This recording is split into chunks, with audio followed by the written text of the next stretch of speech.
తారీఖు నుంచి 14 తారీఖు వరకు నేను విదేశీ పర్యటనకు వెళ్తున్నా.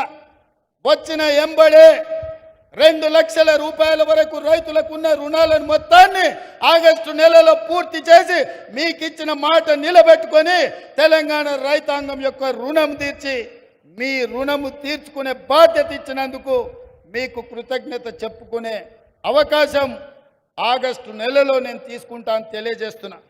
అందుకే మిత్రులారా, ఇవాళ కేటీఆర్, కేసీఆర్, హరీష్ రావు మాట్లాడుతున్నారు. కాంగ్రెస్ వచ్చింది, ఇవాళ పేదలకు కష్టాలు వచ్చినాయి. నేను చెప్పదలుచుకున్నా, పేదలకు ఎవరికి కష్టాలు రాలే, మీ కుటుంబానికే కష్టాలు వచ్చినాయి. ఆ కష్టాలను కప్పిపుచ్చుకోవడానికి పేదల మీద నెట్టే ప్రయత్నం చేస్తున్నాడు. మన అసెంబ్లీలో మాట్లాడుతూ నేను కొన్ని ప్రశ్నలు అడిగి ప్రతిపక్ష నాయకుడు రావాలి అని సూచన చేస్తే కేటీఆర్ అన్నాడు, ఆయన రాడు, మేమే వస్తాం, బామార్దులమే సమాధానం చెప్తామని. టీవీలో చూసినట్టున్నాడు. 24 తారీఖు నాడు కేటీఆర్ మాట్లాడింది. 25 తారీఖు నాడు పొద్దున్నే 12 గంటలకు అసెంబ్లీ ఉంటే 11:30కే వచ్చి కూర్చున్నాడు కేసీఆర్. వీడు తిక్కలోడు, అసలే తిరునాళ్ళకు పోతే ఎక్కడానికి దిగడానికి సరిపోయింది అన్నట్లా వీడు ఏం చేసి వస్తాడో, వీడికి చేతికి ఇస్తే ఇది ఎక్కడ పోద్దా అని వచ్చి పొద్దున్నే అసెంబ్లీలో కూర్చున్నాడు. అంటే కొడుకేమో రాడంటాడు, తండ్రి ఏమో పొద్దున్నే వచ్చి కూర్చుంటాడు. అంటే ఇవాళ వాళ్ళ మధ్యలో సమన్వయం లేదు. అధికారం కోల్పోయిన బాధ కొట్టొచ్చినట్టు కనిపిస్తుంది. అదే కాకుండా మన ఆయన మేడిగడ్డ గోదావరి ప్రాజెక్టులను పరిశీలించడానికి పోయిండు. మా దగ్గర బాలయ్య అనే డ్రైవర్ ఉంటాడు.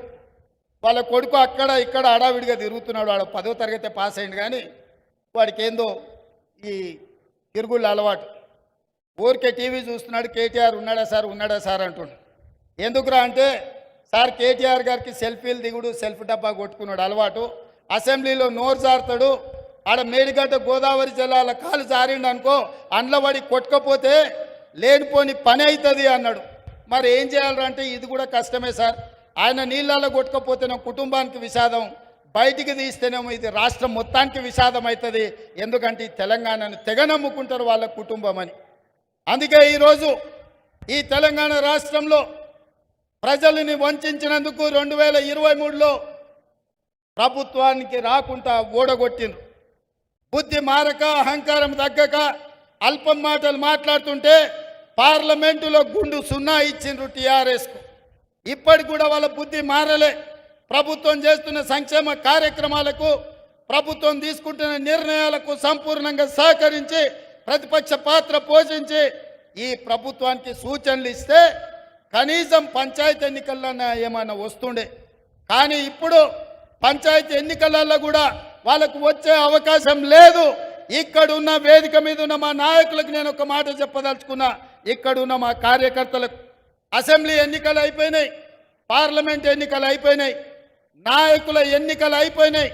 ఇప్పుడు రాబోయేది sarpanch, MPTC, ZPTC, municipal councillor ఎన్నికలు.